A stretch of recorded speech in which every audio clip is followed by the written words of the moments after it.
हम पता नहीं कितने ब्रिजेस के ऊपर से रोजाना गुजरते हैं, लेकिन हम में से ज्यादातर लोग इसमें छुपे कंस्ट्रक्शन के मास्टरपीस पर बिल्कुल भी ध्यान नहीं देते।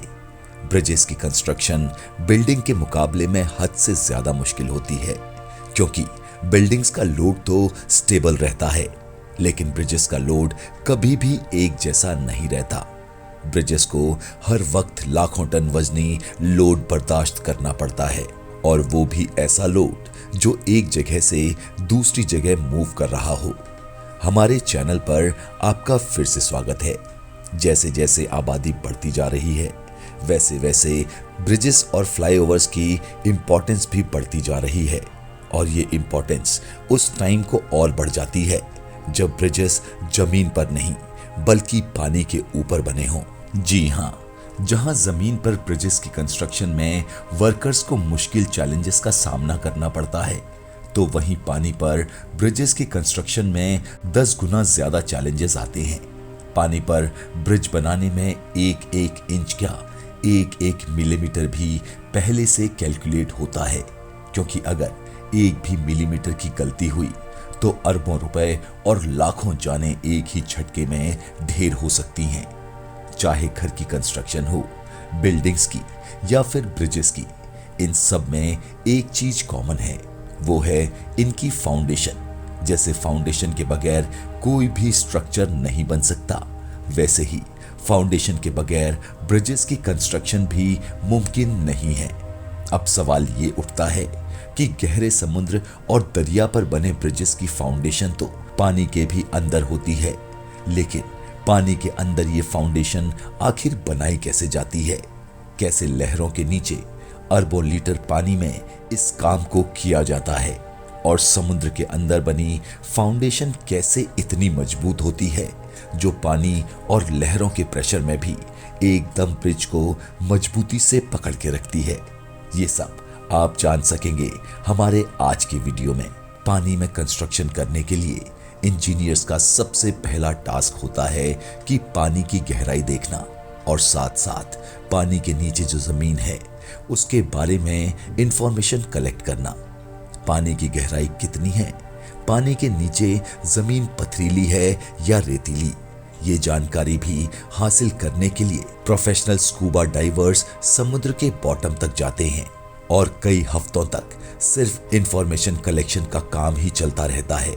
अगर पानी कम हो तो फाउंडेशन की कंस्ट्रक्शन भी आसान होगी, लेकिन अगर पानी गहरा निकला तो वर्कर्स की जान को खतरा भी हो सकता है।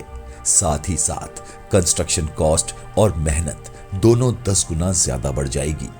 इंफॉर्मेशन कलेक्शन के बाद जो फेज आता है वो सबसे ज्यादा इंपॉर्टेंट होता है कि आखिर अब स्ट्रक्चर बनाने के लिए पानी को इस जगह से कैसे हटाया जाए। जी हाँ, चाहे पानी कितना भी गहरा क्यों ना हो, जिस जगह फाउंडेशन बनानी होती है उस जगह से पानी हटाना पड़ता है, लेकिन इतना गहरा पानी आखिर हटाया कैसे जाए? इंजीनियर्स ने इसके भी 3 मेथड्स निकाल रखे हैं। सबसे पहला और सबसे पुराना मेथड कॉफरडम कहलाता है, यानी जिस जगह कंस्ट्रक्शन होनी होती है उस जगह पर चारों तरफ इतनी मिट्टी डाली जाती है कि वो पानी के लेवल से भी ऊपर हो जाए। जब चारों साइड ब्लॉक हो जाती हैं तो बीच से पानी निकालकर उसको खुश्क कर दिया जाता है, जहां कंस्ट्रक्शन का काम अब आराम से किया जा सकता है। लेकिन ये इतना आसान भी नहीं होता। अक्सर ऐसा भी होता है कि साइड पर डाली गई मिट्टी नरम हो जाती है और पानी का प्रेशर डैम की वॉल को तोड़कर कंस्ट्रक्शन साइट में दाखिल हो जाता है, जिसकी वजह से वर्कर्स की जान को भी खतरा रहता है। इस प्रॉब्लम से निकलने के लिए कॉफरडम मिट्टी से नहीं बल्कि लोहे की शील्ड से बनाया जाता है, यानी लोहे की शील्ड एक एक करके मशीन की मदद से पानी में डाली जाती है, जो एक मजबूत दीवार बन जाती है। कंस्ट्रक्शन का काम खत्म होने पर नॉर्मली कॉफरडम को हटा दिया जाता है। फाउंडेशन बनने का दूसरा मेथड केसेंस कहलाता है। इस तरीके में फाउंडेशन पहले जमीन पर बनाई जाती है और फिर उसको किसी शिप की मदद से उस जगह पहुंचाया जाता है जहां उसको इंस्टॉल होना होता है। अब चैलेंज होता है उसको जमीन के अंदर डालने का, क्योंकि ये फाउंडेशन एक बॉक्स जैसी होती है जो नीचे से बंद और ऊपर से खुली होती है। अगर इसको ऐसे पानी में डाला गया तो ये पानी के ऊपर ही तैरती रहेगी। ये फाउंडेशन पानी पर फ्लोट ना करे, इसके लिए इंजीनियर्स के पास एक तरीका होता है। अगर पानी ज्यादा गहरा होगा तो पहले शिप की मदद से बड़े बड़े पत्थर डालकर पानी के नीचे जमीन की भराई की जाती है और फिर कियासेंस को पत्थरों के इस पहाड़ पर शिप क्रेन की मदद से रख दिया जाता है और आखिर में इसके अंदर ऊपर से कंक्रीट डालकर इसको और ज्यादा वजनी और मजबूत बना दिया जाता है। लेकिन अगर पानी इससे भी ज्यादा गहरा हो तो फिर क्या किया जाए? इसके लिए फाउंडेशन बनाने का थर्ड मेथड इस्तेमाल किया जाता है, जिसको बैटर्ड पाइल्स भी कहा जाता है। इस मेथड में लोहे के बड़े बड़े पाइप्स को शिप की मदद से कंस्ट्रक्शन साइट पे पहले ट्रांसपोर्ट किया जाता है। प्लान ये होता है कि पहले पाइप्स को पानी के नीचे जमीन में धंसाया जाएगा, लेकिन धंसाने का काम आखिर मुमकिन कैसे होगा? ये पाइप इतने हल्के तो होते नहीं कि इनको इतनी आराम से जमीन के अंदर धंसाया जा सके।